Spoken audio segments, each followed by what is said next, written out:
Brian, I have to ask you, how do you get into selling comic books? Well, that's one of those things, and you probably have heard this story before, but it's actually a hobby of mine that started in 1968, and something that I stuck with through my various work careers after college. And it was actually in 1988 that we opened the store. I was working for Tiger Construction, a local construction company here in Sacramento, and just got tired of being away from home, away from my family, and always dirty. So we have been doing comics at conventions and through the mail on the side.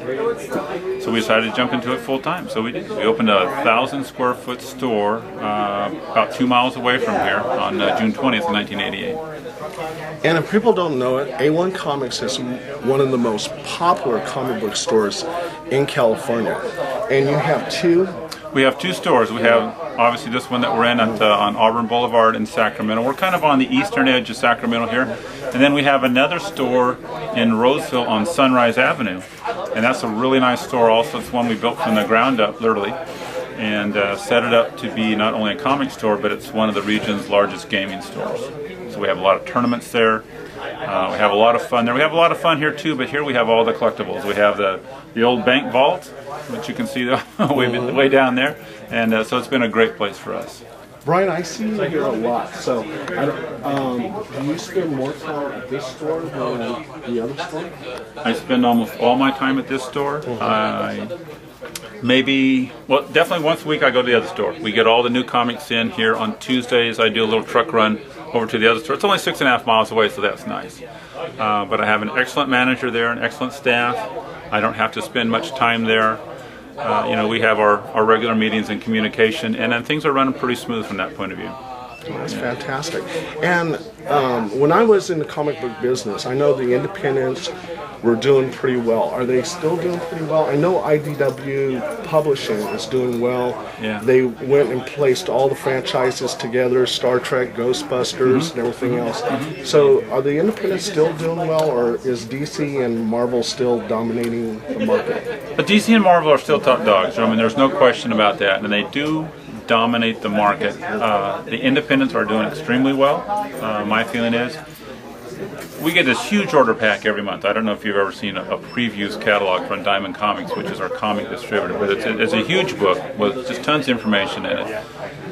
So it's a bit of labor, but it's a bit of love to go through there, and it's easy to kind of pick out the Marvel and DC stuff because we're so familiar with it, and the public is so familiar with it, but it's really kind of nice to go through there, through the independent companies, whether it's IDW, Boom, Dark Horse, and find things that you think might appeal to that same audience, or maybe bring in a completely different audience. So one company that's doing an extremely good job right now is Image. Image Comics created that huge boom in the early 1990s that you may remember. Their sales were just absolutely through the roof, and then they really died off. I thought they were basically going to collapse. But now they've come back with just a myriad of creator-owned projects that are all unique, all have their own little separate universe. They don't intertwine like Marvel and DC books do. So it's really a great place for new readers or older readers that have read a lot of superhero stuff to kind of jump in and see something new. So it's worked out extremely well. And I love the crossovers. So anytime an independent publishing company, they may intertwine with Marvel or DC where Batman meets a character from Image or something like that, I've always was very fascinated with Sure. And in fact, one of our most successful ones recently was we had a crossover between Star Trek and Doctor Who.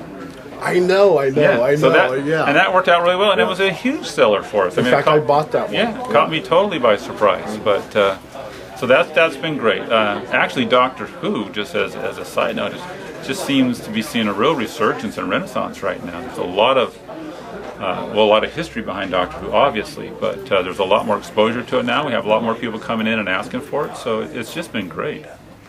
So, and really, when you look at the size of our stores, I mean, as much as Marvel and DC are, like we said, the big two, you can't really rely on them to carry your whole store. So it's nice to have all these other things that people come in that they're interested in. So it makes for a really nice selection of material in your store. Brian Peets, with comic books, do you think that most of the comic books will go eventually online and there won't be any more paper copies? You think it's going to go that route? Digital? No, I do not. I think without a doubt, almost anything that you can get in paper format, you're going to be able to get in digital.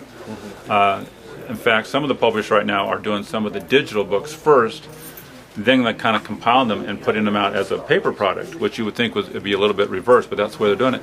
And those books are selling extremely well. Again, Injustice, there's a couple of Batman titles. I think Marvel has one that'll be coming out. Dark Horse will have some that are coming out that were all digital first and then print. So certainly that tells you that the publishers have not lost faith in the print market. And you can certainly look at me and see that I'm pretty old school. I mean, I've been in this a long time, but surprisingly, many of our younger customers, and I'm talking people in the early 20s to early 30s, who would be prime prospects for the digital age, prefer the paper comic. And then the other thing that's still doing extremely well are the trades. And even the trade you can digitally download, but we sell trades now more than we ever have. So I think it's really difficult, this is just my personal opinion, for a lot of the art translate from the printed page to the computer screen. Some of it just doesn't seem to translate that well. It still looks much better on paper. So there's some issues like Golden Age, Silver Age that I can't get a hold of. So are most, now being in the inside job of the comic book world, are most of those comic books getting scanned and digitized where we can actually read them? I don't know if most of them are being scanned and digitalized. I don't know about that. I would say no. Okay. We are seeing several companies, PS Books, PS Art Books, I think is what they go by in particular, that are doing an incredible amount of reprinting of what we call vintage materials, the stuff from the Golden Age, the 40s, and into the 50s. We just had some nice Phantom Lady reprints. We collected all the Phantom Lady stuff that was ever printed, and that was never possible before. So there's a lot of that going on, but I'm really not aware of anybody that's making a serious effort to just put everything from the Golden Age and the 40s and the 50s comic age digitally. Yeah, I'm not aware of that at all. I hope so. Yeah. Well, I hope I mean, so. it would be I great. Hope they do. It would be great to have access. We certainly have had in the past. We've had, you could buy at that time a CD set of Spider-Man 1 through 400. You could do that. But I don't even think those are on the market right now. Wow. Yeah, so it's interesting the way things are going. But to your point, Marvel did just recently, I think a month ago on a weekend, offered like 1,000 #1 issues free. Wow. And of course their servers crashed and some other things, and I don't want to get any of my facts wrong, but it was a huge success. Wow. At any rate, that they were giving away all these #1 issues, hoping people would come back, I'm sure, and buy the second, third, and fourth. So the demand is there, and some of it has been done, but all the way back to the Golden Age, I'm not aware of. No. Okay. And Hollywood is really paying attention to the comic book market. So they even got where they actually send out scouts looking for certain comic books to make into movies and stuff. So that's really hitting big with Hollywood. This is Brian Peets, and Brian Peets, I'm going to ask you one little personal thing. Sure. Brian Peets, a lot of people don't realize, but you were in the San Francisco 49ers I was. and the Seattle I was. Seahawks. Yes. Yeah, so can you tell us briefly about that? Briefly is a key word, because I really didn't play that long. Actually, I played 3 years with Seattle. Okay. I played 1 year with San Francisco, so I am an NFL vested veteran, which means I get a pension at some point. The nice thing was I played with some just extremely quality individuals. Steve Largent and Jim Zorn up in Seattle would probably be the names that people would recognize the most, but there are many players on those teams that were just outstanding individuals. And then of course when I played with San Francisco, it was the season that ran up to their first Super Bowl. So Joe Montana, Dwight Clark, again, just a bunch of great. Ronnie Lott. Ronnie Lott was a rookie that year, and it still astounds me. He was just so scary.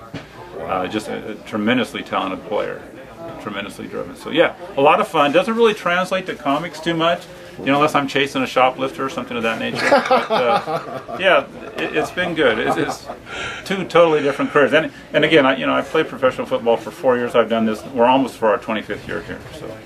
And Brian Peets actually has his San Francisco 49er football card. So I actually saw that. Yeah. You're one of the few. Yeah, I'm one of the few.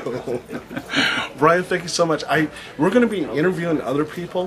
Hopefully, we'll be able to get some free comic books before they're all gone. You have such a huge line out there. Yeah, it's a big